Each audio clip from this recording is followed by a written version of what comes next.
Tertulia en Contacto.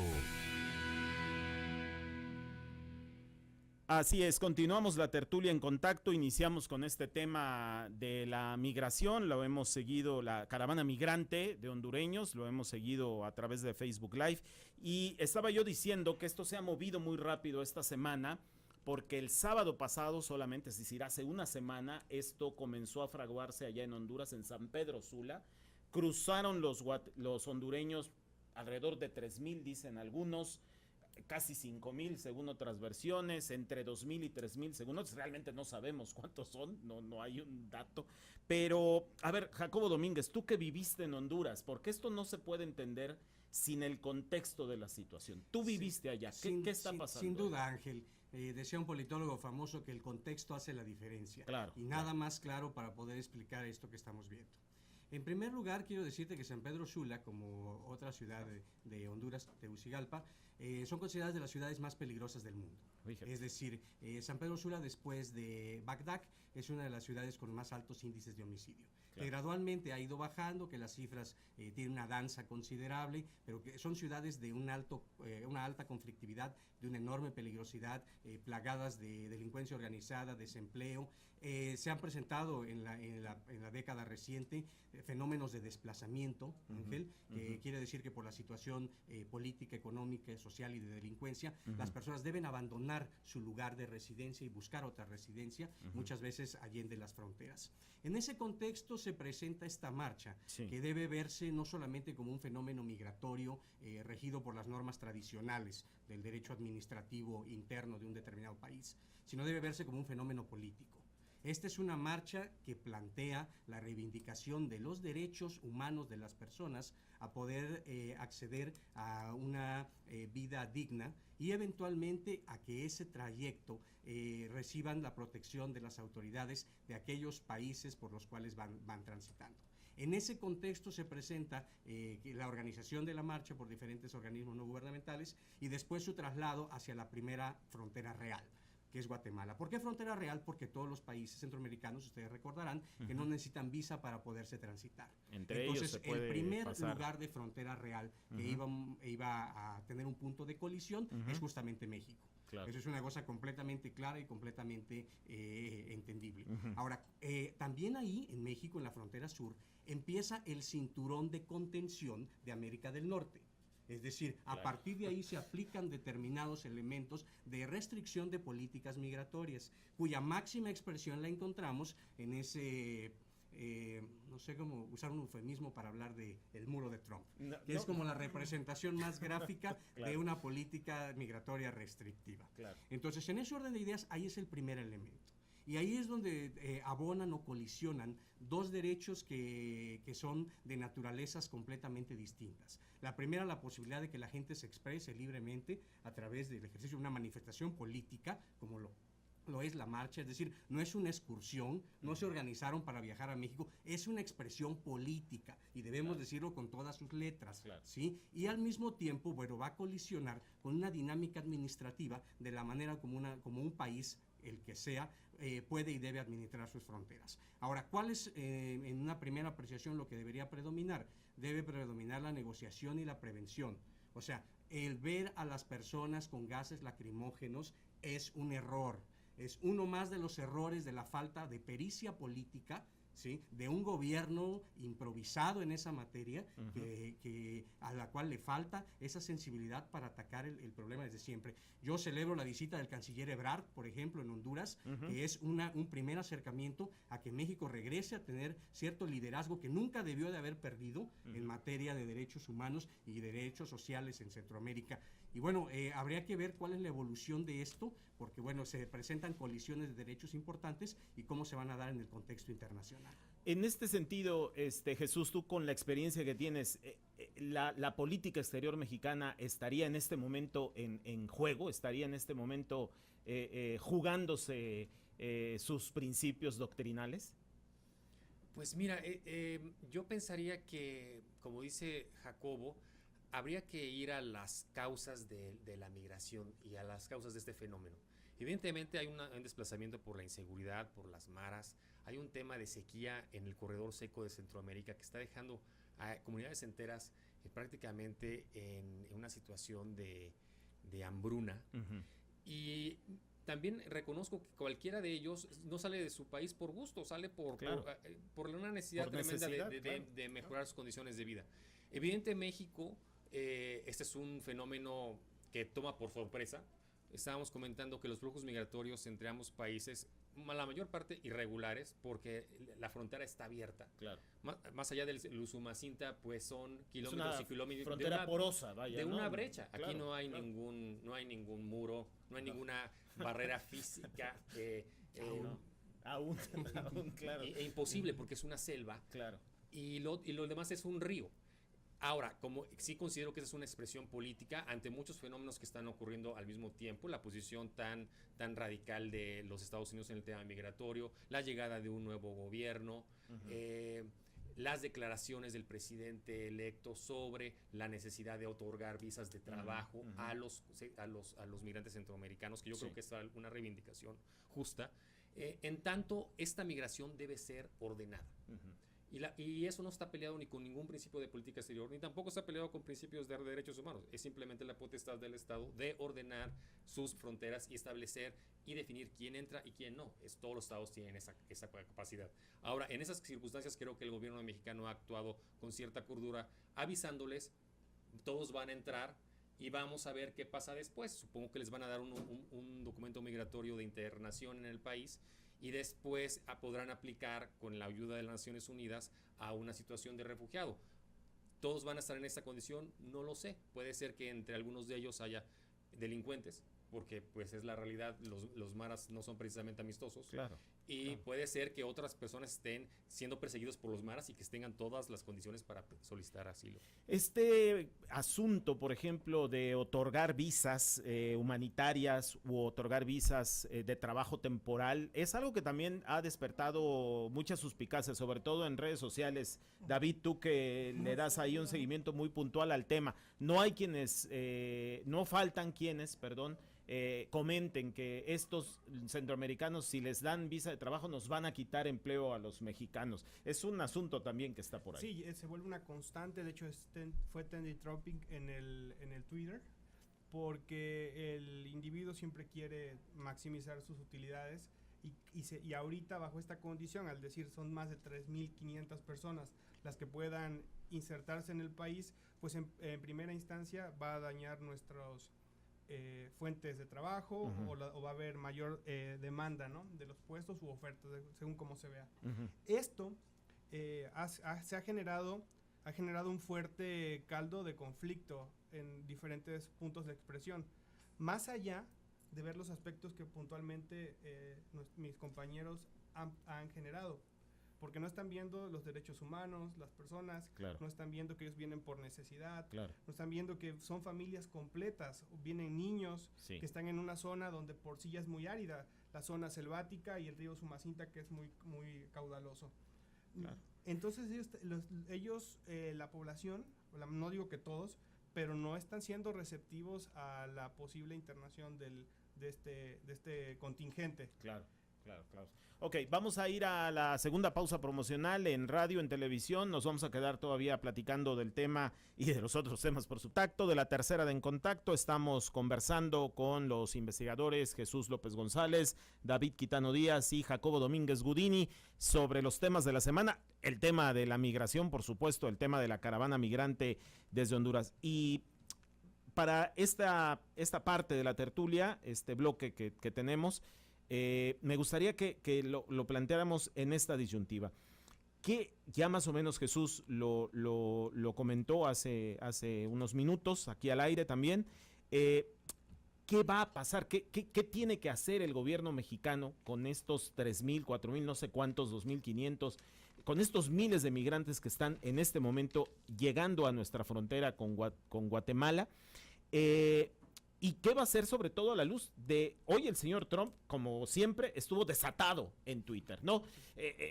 Lo que sí, hace 15 días hablamos de las bondades del UMSCA de, y ahorita sí, ya por este hecho... por este hecho dijo, a mí no me importa el, si no el va para acuerdo atrás. si va para atrás, pero yo mando al ejército y cierro la frontera y ya casi me recordó a aquellos viejos revolucionarios mexicanos, plomo con todos. Ese es ¿no? un acto Claro. de campaña. Recuerden que Claro. en noviembre tienen sus elecciones, Elecciones del legislativas. Congreso. Ya acusó a los Entonces, ya hay demócratas algo que de ellos eso. tienen la Bueno, culpa, que es se un estén acto de moviendo campaña los y yo mismos de ellos. pensaría que es un acto de todos los días, porque él está en El hombre campaña está en todos no ha los dejado días. de estar en campaña. Claro. Ahora, desde el punto de vista político, para él, esta situación de que se hayan juntado tantos migrantes en la frontera es un desafío hacia él particularmente, porque Claro. todo el tiempo está diciendo, desde que nos endurecimos, los migrantes se han quedado en su lugar de origen porque saben que el riesgo de venir a Estados Unidos es muy grande.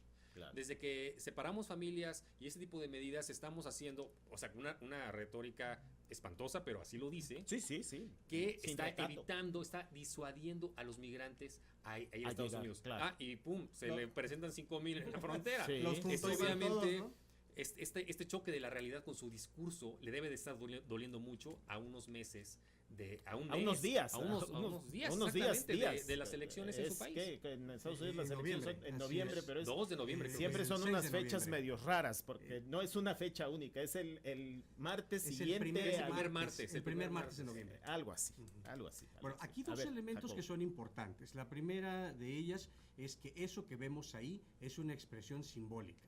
Es decir, es una expresión de movilización social que tiene un contenido político y que se puede leer desde diferentes vertientes. Desde la primera es un reclamo de derechos humanos, lo segundo es un reclamo ante políticas de endurecimiento hacia segmentos lastimados social, y económica y políticamente, y tercero, que me parece a mí la parte más relevante, es un paradigma de qué tanto van a poder los centroamericanos confiar en la institucionalidad mexicana. Esto es, qué tanto no simplemente se repiten determinados patrones que suceden en el norte y que abajo se tienen como un símil, como si fuese un mecanismo de contención continental. Entonces, a ese respecto yo mandaría dos alertas que me parecen relevantes. La primera de ellas es que el fenómeno migratorio llegó para quedarse. Es decir, el flujo migratorio va a seguir existiendo mientras sigan existiendo elementos de polarización de condiciones económicas, políticas y sociales. Y como nunca vamos a tener un mundo estable, hay que aprender a convivir con eso. Ya. Segundo elemento, debe privilegiarse la prevención sobre la remediación. Ya. Es decir, el diálogo político debe ser el elemento que permita que haya manifestaciones políticas, pero normadas. Es decir, para hacer una manifestación la gente puede solicitar una visa temporal para poder pasar y tener su expresión política. Si el gobierno mexicano hubiese tomado en serio este asunto, ¿sí? Hubiese establecido una ronda de negociaciones con sus similares para poder establecer la característica con la cual ellos podrían ingresar al territorio mexicano. Pero ¿tú crees que la idea no es llegar a Estados Unidos? Es decir, ¿es solamente una cuestión de manifestación pública? De decir, vamos a cruzar México para llegar a la frontera y que vean que queremos, pero a la mera hora nos regresamos. No, Yo convergen creo que varias cosas, ¿no? Yo creo que la no es primera así. de ellas es que son fuerzas que pretenden incidir en las políticas migratorias norteamericanas y ese es el mecanismo que ocupan. Ese es el instrumento, una marcha continental que los lleve hasta allá. Hasta y Río Bravo, Exactamente, digamos, ¿no? y ahí tener algún proceso de reordenamiento o de incidencia, etcétera. Por eso es que representan una afrenta para Trump. ¿Sí? Claro. Y él alimenta más aún la polarización, ¿no? Y bueno, el tercer elemento, y con eso cerraría, Sí. es que siempre va a ser más barato prevenir que lamentar. Entonces, una enorme dinámica de cooperación internacional debe pasar por combatir los factores que alientan la expulsión, porque simplemente cuando ya el Titanic se está hundiendo, entonces sí, todo mundo hacemos un tratado filosófico sobre lo que debería de ser. Pero bueno, tenemos un buen rato de tener flujos migratorios constantes, tenemos un buen rato de tener problemas serios en el territorio mexicano relacionado con derechos humanos de los migrantes. Y bueno, ahora que se juntaron 3,000, ahora ya lo queremos Pero atender. ¿saben Ahora qué? ya Yo los creo que visibilizamos. ese tema es importante. Al final es un tema de dinero. Ok. Es un tema, la cooperación cuesta. Los estados, y en Estados Unidos, que es el país más rico del mundo, no está muy convencido de que le tiene que meter recursos y disponer dinero del presupuesto para fortalecer las condiciones económicas en esos países, en Guatemala, en Honduras y en El Salvador. Y México podría estar en la misma situación. Aún si podríamos, México destina alrededor de 200 o 300 millones de dólares a la cooperación en Centroamérica. Algunos dirán que es mucho o es poco, lo hace de acuerdo a sus condiciones. Estados Unidos tendría que meterle más, Canadá tendría que meterle más, porque esto al final es un asunto también de voluntad política y de voluntad política acompañada de recursos, porque la cooperación sin recursos pues es una cooperación muy, muy de discurso, pero no tiene efectos en el piso. Sí, David. es correcto. Como comentaban, ahorita vemos el fenómeno porque es un fenómeno aleatorio y por volumen llama la atención, pero en esa zona fronteriza 500,000 de personas por semestre transitan. Están cruzando, claro. Datos Sí, sí, sí. igual, algunos dicen que 1,000,000, otros dicen Claro. que 2. Hay que ver nada más la bestia, ¿no? Así es. Así es. Esa pasa todos los días y Sí. es constante. Sí, Ahorita sí. lo vemos porque es un fenómeno porque por volumen impacta Ujú. y por las condiciones del contexto. Ujú, ¿Por qué?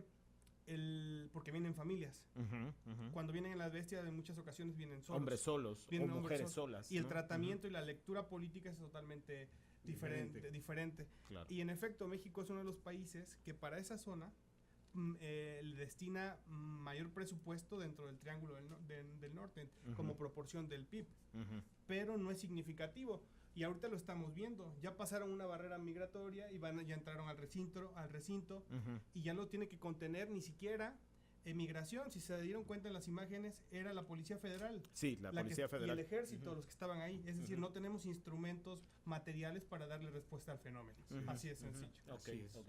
Además es muy complejo, ¿no? Es decir, ¿cómo puedes enfrentar que de repente se avienten a la malla fronteriza o a la reja fronteriza 3,000 personas? No hay manera. Yo no pues, tengo registro de una cuestión así. Digo, cuando fue alguna explosión de algún volcán en Guatemala, hubo un flujo. De hecho, se quedaron en esta parte de Campeche, sí, sí, se sí. regularizaron. Sí, sí, sí. Pero Algunos se Pero regresaron incluso. alguna ¿no? imagen Ujú. de gente en la valla fronteriza, contenidos, la verdad es que yo no tengo registro de algo así. No sé. Ahora, ¿qué va a pasar si llegan así a la frontera norte? Bueno, primero hay que ver qué va a pasar aquí. Y a mí me gustaría hablar de qué es lo que no tiene que pasar. A ver, Lo Jacob. que no tiene que pasar es que se haga uso de la fuerza, Sí. ¿sí? Para resolver ese problema. Sí. Eso es lo que no tiene que ocurrir, Sí. bajo ninguna circunstancia. Tú no eres Sí. partidario de la No, mano yo- dura. no, yo digamos, no creo De que eso- el que ejército eso ahí resuelva, se- porque eso va las a- tanquetas, Eso los va a legitimar toletes. que suceda allá arriba.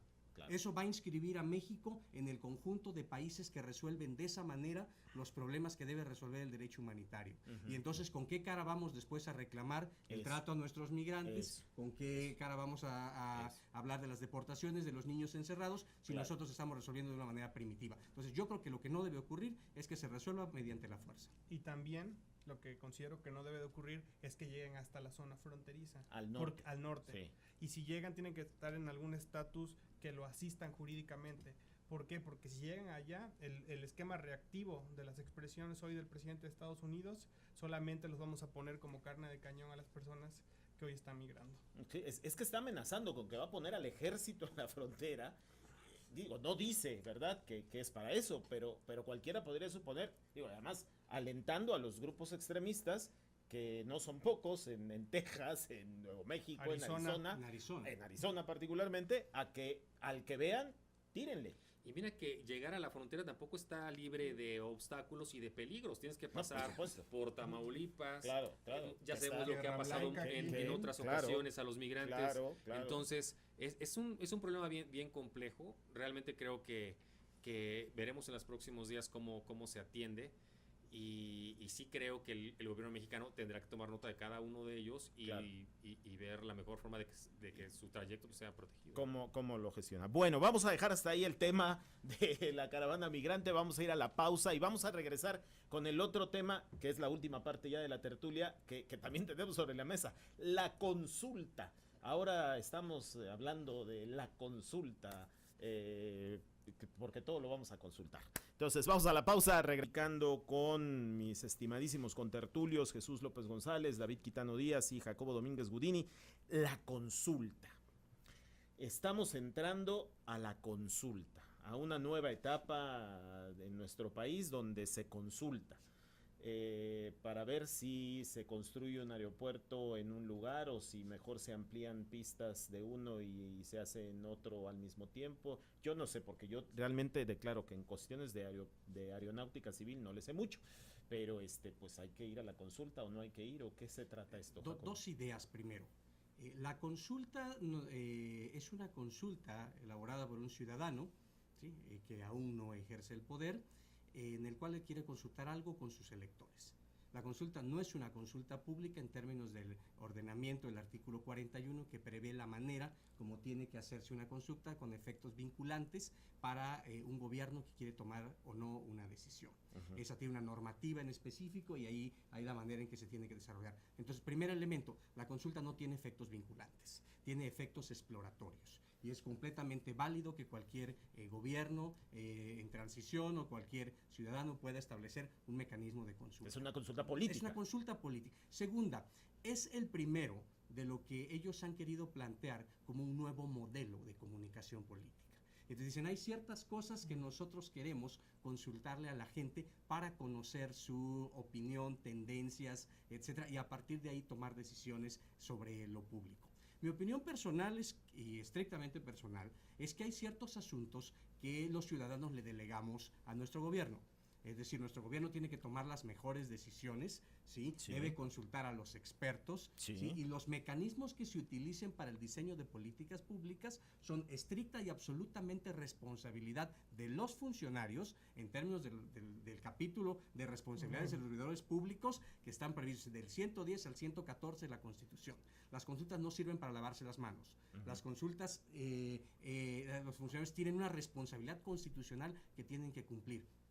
Celebro que se inaugure un nuevo modelo, celebro que haya mayor participación y bueno, yo lo que espero es que la decisión que se tome con conciencia y con responsabilidad, que es como tienen que atenderse los asuntos públicos, porque a partir del día 1 de diciembre la campaña se acabó y bienvenidos a la realidad y México Claro. requiere acciones contundentes, Claro.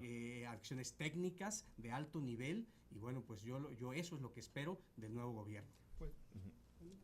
Pues pasar de las propuestas de campaña a acciones de gobierno. Claro. Y sobre todo para el caso del aeropuerto, que no solo en un principio es una política pública, después va a ser una política de gobierno y se va a volver una política de Estado por la periodicidad que tiene en el largo.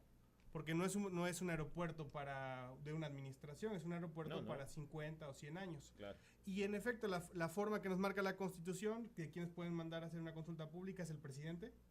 Lo otro es el 33% de los integrantes de cualquiera de las cámaras. Los ciudadanos en un número equivalente al 2% de la lista nominal, es decir, 1.800.000. Y ya él con cómo tiene estructurada la... Pero además es todo un proceso, ¿no? Es decir, tiene, por ejemplo, lo que se quiera consultar, primero la Corte tiene que decir si es constitucional o no. Y esperar hasta las próximas elecciones, hasta que haya un lo tiene que proceso hacer electoral, el INE. porque lo hace el Instituto Sí, Electoral. esta es una consulta que no es de esas. De esas no es. No es de esas. Pero Esas quisieron no. poner el nombre. No, de pero esa. los quisiéramos efectos hacer. de esa consulta, Dijo que son aunque no vinculatorios. sean vinculatorios o que no sea constitucional, tiene otros efectos que son tangibles para otros sectores económicos, porque genera incertidumbre. Claro. El hecho es que hasta ahorita se han ejercido, entiendo, 100,000 millones de pesos, o si no están ejercidos, están comprometidos para la obra. O Y eso invertidos, se van claro. a perder. Sí, sí se cancela. Por voz Sí del se propio cancela, claro. Javier Jiménez Espriu y por voz del propio presidente electo, han dicho, ¿saben qué? Pues eso, si no se hace ahí el aeropuerto, pues es una pérdida y ya la tendremos que asumir. Que el país no está para Ay. andar perdiendo 100,000 millones de Pues, pesos. Pues deja O sea, tú de el acuerdo. país, tampoco están los mercados, ni la bolsa, ni nada. Bueno, hay gente que es pro aeropuerto y que pertenecen a Morena y tienen posiciones importantes, como el coordinador parlamentario Mario Delgado, que dijo, ¿saben qué? Yo estoy a favor del aeropuerto en Texcoco, porque hay un costo enorme que los vamos a tener que pagar los mexicanos entre varias generaciones. Hay estudios que dicen que no puede haber dos aeropuertos simultáneos en Santa Lucía Y Ciudad de México. el actual. O el de Y Toluca. hay estudios que dicen eso, pero que la gente que quiere el aeropuerto en Santa Lucía dice que no son ciertos, El caso de Javier Jiménez Espriu, que citó a un estudio de Loasi, y Loasi tuvo que saber decir que no, pues que sabes que me malinterpretaste. Yo dije que no pueden ser simultáneos. Claro. Hay muchos elementos contradictorios y eso crea incertidumbre, y creo que esto lo vamos a terminar pagando todos, se vaya de un lado o se vaya de otro. Y un principio que es el de los derechos de propiedad.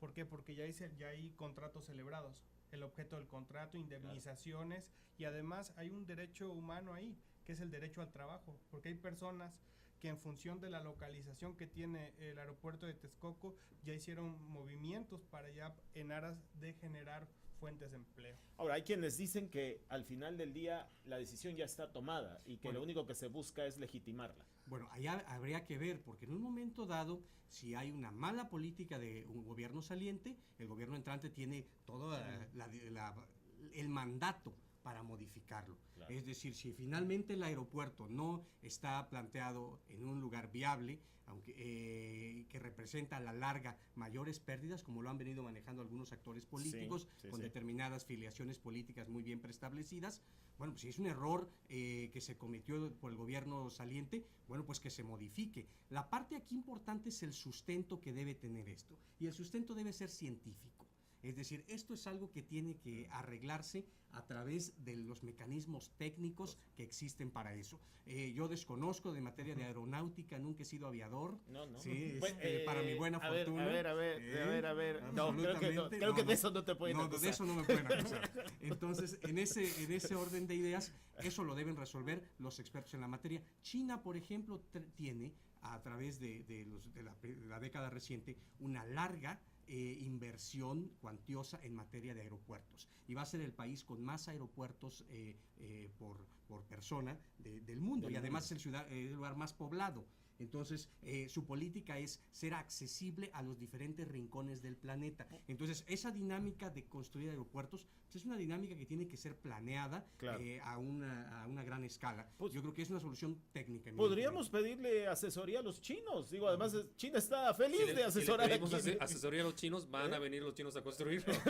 Sí. No, pero lo que yo creo es que efectivamente esa es una solución que tendría que ser técnica. Los estudios al parecer ahí están, y esperemos que gane la cordura, ¿no? Porque es mucho dinero lo que está en juego, y creo que hubo un problema en el concepto faraónico del aeropuerto, traer al señor Foster a diseñarlo, la forma tan quizás cara, de que pudieron haber hecho algo mucho más funcional y menos costoso. Y eso creo que en este cambio de administración pesa mucho. Y podría además plantearse, no sé, de alguna manera bajar algún costo, bajar la onerosidad. La parte, por ejemplo, la discusión es, digamos, planteada en términos muy simples, es, este aeropuerto va a causar daños al medio ambiente, y los daños medioambientales a largo plazo son peores que lo que podamos perder en dinero. Como cualquier acto de infraestructura genera daños medioambientales. Y te van a decir, el aeropuerto actual está ahí mismo construido, o sea, es el mismo suelo, es el mismo medio ambiente, es el mismo ecosistema, y el plan es que ese aeropuerto viejo se iba a convertir en un gran parque y iban a hacer el otro. Claro, muy bien. Bueno, pues ya llegamos al final de la tertulia, se nos acabó el tiempo. Como siempre, de veras, yo les agradezco mucho a los tres que se hayan tomado un rato de su tiempo para venir a platicar y a tertuliar y a darnos un poco de análisis y de luz sobre estos temas. Jesús, muchísimas gracias. Gracias, como siempre. David Quitano, muchísimas gracias. Ángel. Y mi estimadísimo Jacobo, que vino hoy, Jacobo, mire, lo ve usted aquí con su chamarra, pero en realidad Jacobo viene aquí. ¿Quién va a ganar, mi querido Ángel? Sí, cómo no, yo lo sé perfectamente bien. Mira, te voy a mostrar quién va a ganar la Serie Mundial, la va a ganar los Medias Rojas de Boston. Una comida, entonces, aquí. Una comida, claro, por supuesto. Ya. La próxima semana tendremos campeón de la Serie Mundial. Excelente. Dodgers todavía tiene que pasar. Un trámite migratorio para llegar a la Serie Mundial. Tiene que ganarle a Cerveceros hoy, y si no le gana, se van hasta el séptimo partido, mañana sábado. Así que todavía les falta. Bueno. Un privilegio estar en esta mesa con dos grandes académicos, y lo celebro la invitación, mi querido Ángel. Muchas gracias, Jacobo, y gracias sobre todo a usted por acompañarnos. El lunes nos encontramos en punto de las 6 de la tarde aquí por Digital 96.9, todos los hits en la tercera de En Contacto. Buen fin de semana. Aba Noticias presentó La Tertulia en Contacto. Los temas que usted necesita saber en la voz de los especialistas. La Tertulia en Contacto.